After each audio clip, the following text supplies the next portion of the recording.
I think of Web 1 as the read web, where we can visit websites and we can read and learn information that other people have put there for us to enjoy. Web 2 is the read write web, where not only can we go on the internet and see information, but we can respond to it and create our own, comment, interact with other users.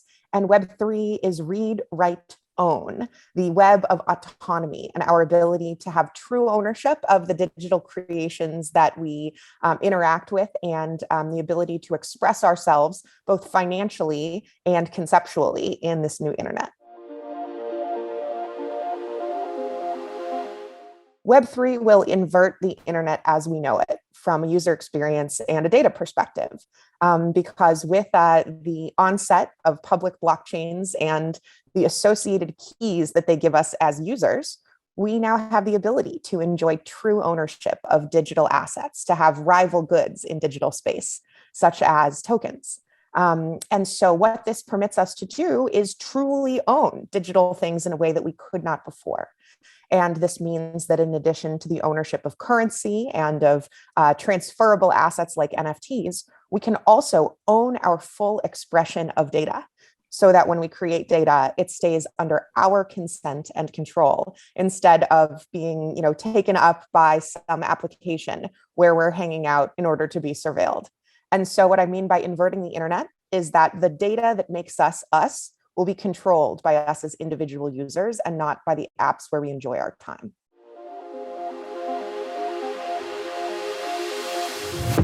Disco enables the metaverse that we deserve. We believe that the metaverse is one where you can show up in any digital or physical environment and receive a personalized experience as a result of the parts of yourself that you choose to share. So that means with Disco, we are enabling your personal data backpack, a private way for you to own and control the data written about you by multiple other parties and even yourself, and carry that data with you from one application to another, from Web3 dApp to dApp, from Web 2 into Web 3 and back.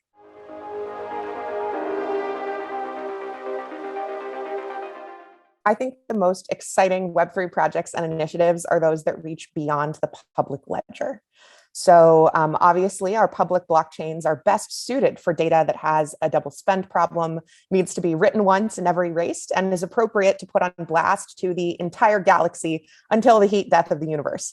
But for most types of data, we don't actually need this kind of immutability and global public availability. And so I'm really excited about those teams that are leveraging trustless off-chain private data to create more kinds of useful interaction to allow us to solve more interesting coordination problems than just treasury allocations, to coordinate more qualitative and skill-driven, expertise-driven things like building products and planning parties and building, new kinds of interaction. And without off-chain private data that is more descriptive and expressive than what we can enjoy on-chain, we cannot build the next set of interactions beyond financial ones in Web3.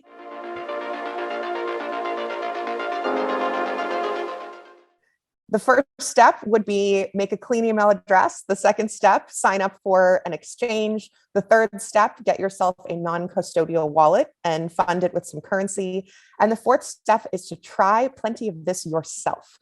So whether that's purchasing or making NFTs, whether that's trying out DeFi apps, or coming soon, visiting Disco.xyz, connecting your wallet, and assuming the responsibility of being able to hold and control your own data.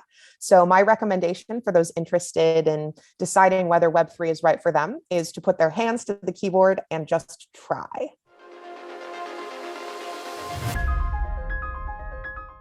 I think the biggest risk of failure for Web3 is the will to succeed from people like you and me. I think the most significant blocker to adoption of Web3 at scale is usability. And so we must, as a collective community of builders, devote ourselves to the exemplary experiences of our users, because their expectations were set by Tim Cook and Steve Jobs, not lowered because protocols are hard to make slick in user experiences. And so if we take seriously the opportunity to serve our users with outstanding, magical, delightful experiences, then we can address that biggest blocker, usability and fear from our users that they don't feel confident in this journey. And so I think that our ability to succeed is well within our grasp, because something like volition, intention, and hard work is quite plentiful in our Web3 builder ecosystem. Web3 matters because we have built a panopticon in Web2 that diminishes our autonomy as individuals and forces us to rent our social interactions and pay with our privacy. And so in order to return to the kinds of direct human interactions we evolved to have, and to build the kind of future metaverse that is equitable, that is accessible, that is valuable to us as human individuals, we need to bring a direct responsibility back to each individual user. We have a very exciting opportunity to reclaim our identities and to change the shape of culture as we know it.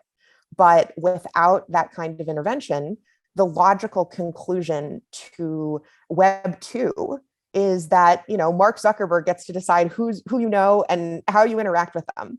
And I think we all deserve the opportunity to form human interactions and engage with our friends and neighbors and families in a way of our own design and our own choosing, which is not the system that we've built today.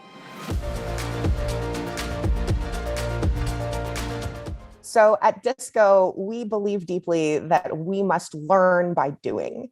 And so my product practice, my product testing philosophy is that we've got to fuck around and find out. We have to bring these tools to human beings. We have to contribute new abilities to our developers. And then we've got to go see how they work. And it's only through live testing and solving real problems together that we're going to get the kinds of outcomes and learnings we need for Web3 to thrive. Everyone is welcome at the Disco. And so we would love to hear about how you are dreaming of the future metaverse. Drop us a line at Disco.xyz. Follow us at Disco.xyz on Twitter. My DMs are open at Proven Authority for all builders who are seeking a better future.